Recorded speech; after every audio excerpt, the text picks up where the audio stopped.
اچھا، اس حد تک خبر تو شاید آپ کی نظر سے گزر ہی چکی ہوگی کہ شہباز سرکار 1 جنوری 2026 سے یا دسمبر 2025 سے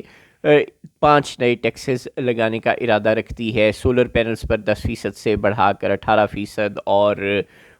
اگر آپ موبائل سے کال کرتے ہیں تو کوئی 2.5% کا ٹیکس، اور اگر آپ P T C L users ہیں تو بھی کوئی 2.5% کا ٹیکس، اور اگر آپ اے ٹی ایم استعمال کرتے ہیں تو جو پہلے سے 75% ٹیکس ہے اس کو ڈبل کیا جا رہا ہے 1.5% تک، اور اگر آپ بسکٹ کھاتے ہیں تو ان پر 16% نئے ٹیکس لگائے جا رہے ہیں. اگر آئی ایم ایف کے دیے ہوئے ٹارگٹ کو حکومت اچیو نہ کر سکی، ریونیو کلیکشن کے ٹارگٹ کو 31 دسمبر 2025 تک، تو یہ 200 ارب روپے کے نئے ٹیکسز لگائے جائیں گے. اور اب تک کے جو نمبرز ہیں، یعنی 31 اکتوبر 2025 گزر چکا ہے، اور اکتوبر تک کے جو نمبرز ہیں ان کے مطابق آئی ایم ایف کا جو ٹارگٹ ہے ریونیو کلیکشن کا، اس میں اچھا خاصا شارٹ فال ہے. یعنی ہم نے آئی ایم ایف سے وعدہ کیا ہے کہ ہم تقریباً 2100 ارب روپے جمع کریں گے، اور ابھی تک جو جمع ہم نے امکان ہے کہ ہم کر پائیں گے 31 دسمبر تک، وہ ہے 1750 ارب. تو یوں جو شارٹ فال ہے وہ تقریباً 350 ارب روپے کا آ رہا ہے. تو یہ 200 ارب روپے کے ٹیکس سرکار پلان کر کے دے رہی ہے آئی ایم ایف کو، اور ساتھ ریکویسٹ کر رہی ہے کہ آپ کی مہربانی تھوڑا سا جو ہمارا ہدف ہے وہ نیچے کر دیں، کیونکہ سیلاب کی وجہ سے ہمارا نقصان ہوا ہے. لیکن آئی ایم ایف کا کہنا ہے کہ آپ کا نقصان اتنا زیادہ نہیں ہوا ضرور ہے سیلاب کی وجہ سے، لیکن جتنا آپ بتا رہے ہیں وہ بڑھا چڑھا کے بتا رہے ہیں، اس کا اصل فگر سے کوئی تعلق نہیں ہے. آپ کا فصلوں کا بھی، جانوروں کا بھی، اور جو دیگر بھی نقصانات ہیں وہ کم ہیں،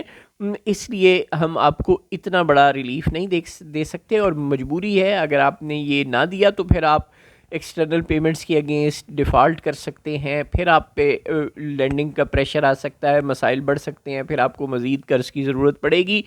تو ان مسائل سے بچنے کے لیے ضروری ہے کہ آپ یہ ریونیو کلیکشن کا ٹارگٹ پورا کریں. لیکن سرکار نے تو الٹا جو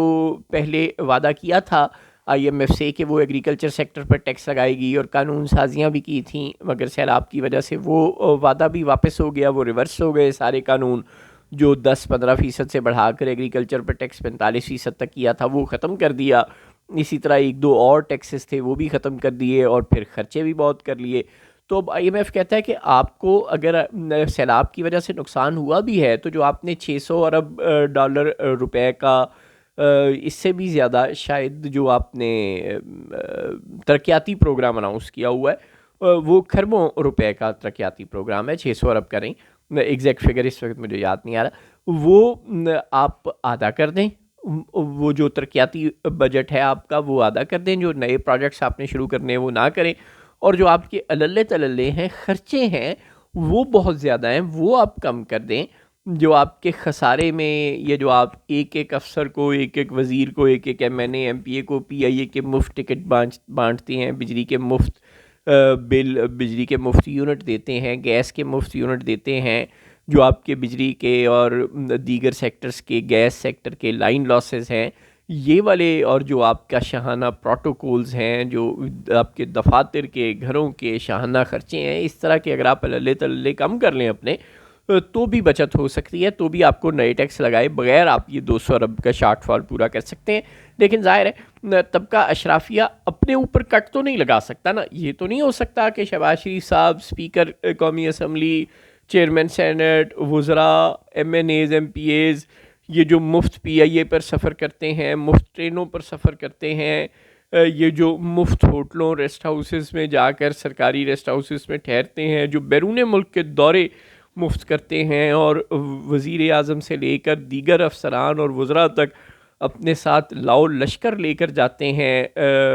وفود میں، اپنے چمچے قسم کے صحافیوں کو لے کر، اپنے چمچے قسم کے رشتہ داروں کو لے کر، اپنے چمچے قسم کے وزیروں، مشیروں، کڑچھوں کو لے کر، اور پھر وہاں جا کر 5 اسٹار ہوٹلوں میں ٹھہرتے ہیں. اور درمیان میں کبھی دورہ امریکہ کا ہوتا ہے تو سٹے کبھی 2 دن برسلز میں کیا، 2 دورے برسلز کے کیے، 2 دورے درمیان میں آتے جاتے لندن رکے.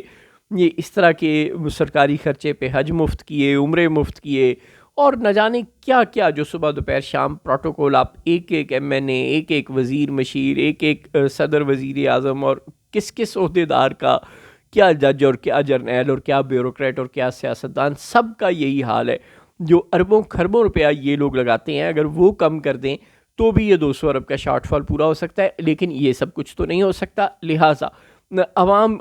کی جیب پر مزید یہ چھری چلانے کا ارادہ سرکار نے کر رہی ہے. اور سنتے ہیں کہ یہ 200 ارب سے بھی بات پوری نہیں ہونی، شاید ریونیو کا جو شارٹ فال ہے بڑھ جائے اور سرکار سیلریڈ کلاس پر بھی مزید ٹیکس پلان کر رہی ہے ابھی، لیکن اس کے کوئی نمبرز نہیں آئے ابھی. یہ والے جو 5 ٹیکسز جو آپ سے شیئر کیے ہیں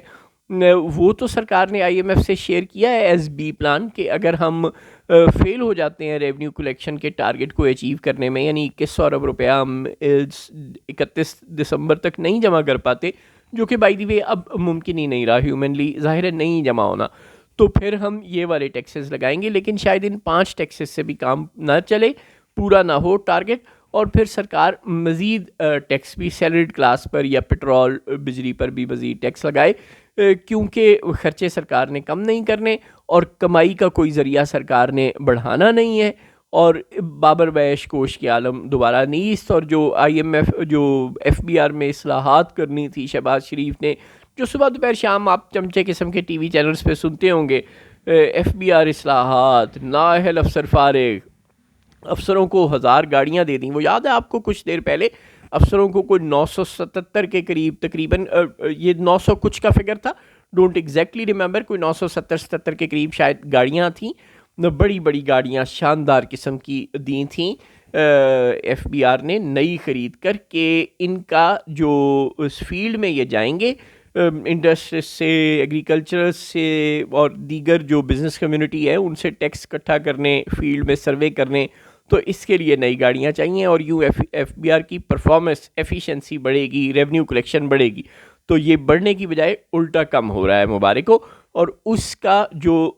خمیازہ ہے وہ غریب عوام بھگت رہی ہے ہمیشہ کی طرح، اور اسی طرح بدقسمتی سے غریب عوام بھگتتی رہے گی خمیازہ، کیونکہ یہ ایک اصول طے کر لیا ہے شہباز سرکار نے کہ اس نے ریفارمز نہیں کرنی. اس نے جو ریٹیل سیکٹر ٹیکس نہیں دے رہا، یعنی جو بڑے بڑے ریٹیل ٹائیکونز ہیں، جو بڑے بڑے ریٹیل آؤٹ لیٹس ہیں، جو برانڈز ہیں جن سے آپ یہ میٹرو شیٹرو ٹائپ بڑے بڑے جو ریٹیل آؤٹ لیٹس ہوتے ہیں، ان میں سے کسی پر ٹیکس کوئی اندھا دھند نہیں لگانا. کوئی بڑے بڑے جو لینڈ لارڈز ہیں، جو بہت بڑے بڑے جاگیردار ہیں، ان پر کوئی ٹیکس نہیں لگانا. جو پراپرٹی ٹائکونز ہیں، جو ڈی ایچ ایز ہیں اور یہ سب کچھ ہے، ان پر ٹیکس نہیں لگانا. فوجی فاؤنڈیشن جو کہ پاکستان میں اس وقت سب سے زیادہ پیسے کمانے والی کمپنی ہے، سب سے امیر گروپ ہے، جی ہاں وہ زمانے وہ گزر گئے جب میاں منشا اور یہ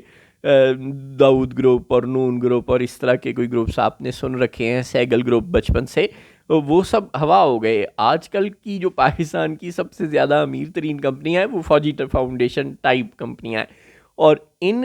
پر کوئی ٹیکس نہیں لگتے اندھا دھند، کیونکہ یہ تو ویلفیئر آرگنائزیشن ہے نا، عوام کی خدمت کے لیے کام کر رہی ہیں. یہ الگ بات ہے کہ سرکار نے جو بڈز مانگی تھیں آئل اینڈ گیس سیکٹر میں اور تیل کی نئی تلاش کے لیے کنوؤں میں، وہ بڈز بھی اب فوجی فاؤنڈیشن الحمدللہ دے رہا ہے. اب تیل اور گیس بھی تلاش کرتا ہے. تو خیر یہ والی کمپنیوں پر کوئی ٹیکس نہیں لگنا، جو طاقتور ہیں ان پر ٹیکس نہیں لگنا، جو پراپرٹی ٹائکونز ہیں ان پر ٹیکس نہیں لگنا. ٹیکس لگنا ہے تو غریب پر لگنا ہے، اور سرکار کے اداروں کی پرفارمنس کسی طرح بہتر نہیں ہونی. اور یہ شہباز حکومت جو ہمیں یہ کہہ کر ہم پر مسلط کی گئی تھی کہ یہ ملک کی معیشت کو سنبھالے گی، یہ سوائے ملک کے ہر شعبے کو روبہ زوال کرنے کے اور کوئی کام کرنے کے قابل نہیں ہے.